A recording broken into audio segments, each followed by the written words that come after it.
The Marine Corps published a concept for the stand-in force in December 2021. The concept was inspired by the threat from the People's Republic of China. However, the ideas, tactics, and concepts from the manual can be employed globally.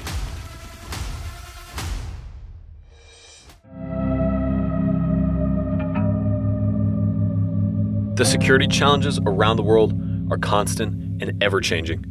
However, Marines are already forward deployed, ready to protect America's interest. These already forward deployed Marines can also be referred to as stand-in forces.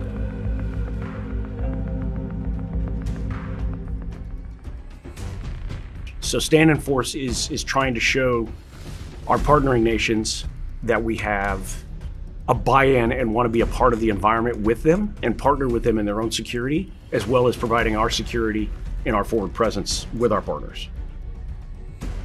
And then as we continue on and you think about the stand-in force presence and the possibility of escalation in that general region of the world, EABO concept, or that expeditionary concept, ties into that because that stand-in force provides that first leg.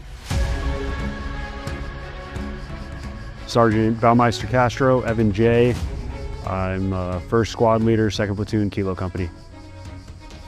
Survivability, being able to operate independently as a squad is super important. Like whether it's relying on purifying water on your own or just being and acting separately from the rest of the company, platoon, battalion. It allows you to work more independently.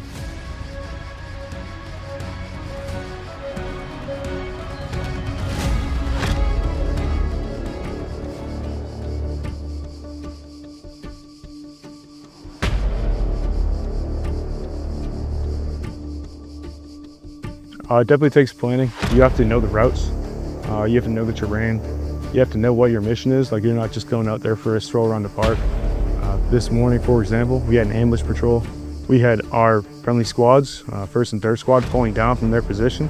And we were expecting a Japanese recon team, no more than like 5, 6 guys, to be following them. So we set into ambush, let our friendlies pass, and stay out there for about 2 hours just to expect or wait for them to pass, potentially catch them off guard, not necessarily trying to take them all out, but to harass them enough to push them back, make them rethink how they're gonna attack this objective.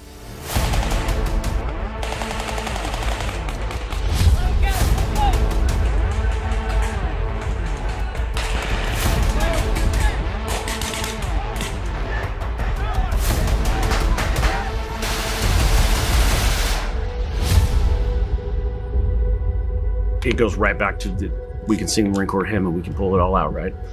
The time and place is a real thing. Understanding the environments that you operate in, regardless of what it is.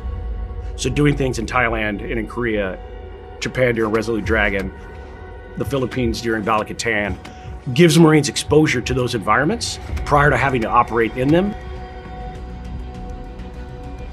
You know, shifting to that Pacific region, hopping from island to island, fighting in jungles, fighting in mountains like this. With our near-peer adversaries coming out with this technology, like this is what we need. We're not really fighting and focusing, our assets for the Middle East anymore.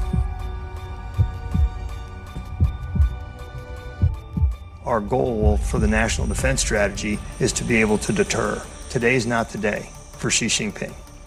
He should wake up every day saying, today's not the day. Maybe tomorrow, but not today.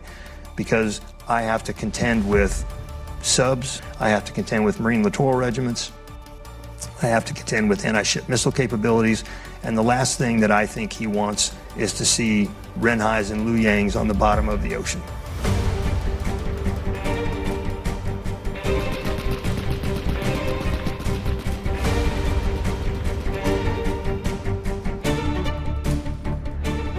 But Resolute Dragon is very predominant because we are home stationed in Japan, working out of Okinawa and out of mainland Fuji, and all the units and the air wing that we have in Iwakuni. So that resident knowledge together, and the fact that we will be able to establish partnerships and relations prior to having to do a rise in conflict.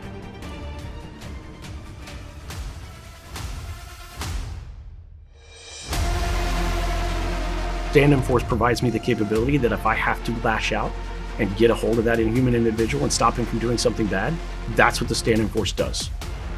But the mission of the Marine Corps Infantryman is to close with, destroy the enemy through fire and maneuver. My job, a Marine Infantryman to me, is I go out and I break things and I kill